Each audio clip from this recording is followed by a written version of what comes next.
বীরভূম জেলার এই ছোট্ট গ্রামটি মাত্র 3টি বাড়ি নিয়ে গড়ে উঠেছে। আপনিও হয়তো অবাক হবে। বিষয়টা বেশ ইন্টারেস্টিং, তাই না? তাই আমিও আমার বন্ধু বেরিয়ে পড়লাম চাঁদপুর যাবার উদ্দেশ্যে, কিন্তু রাস্তাটা আমাদের জানা ছিল না। বলছিলাম চন্দ্রপুরটা কোন দিকে? ওইদিকে।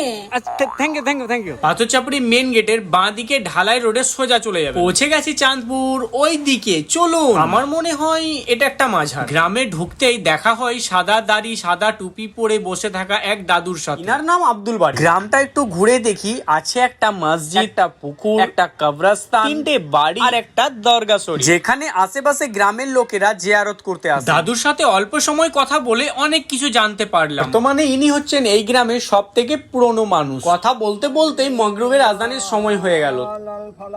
এখানকার মানুষজনের বিহেভিয়ার এতটাই সুন্দর, এখানে এলে আপনি ফ্যামিলির মতো সম্মান পাবেন। আরেকটা পার্টে সমস্ত ইনফরমেশন দেওয়া আছে। এবার চললাম আমরা বাড়ি। আর এমনই ছোট ছোট মজাদার ভ্লগ দেখার জন্য ফলো সাবস্ক্রাইব করুন।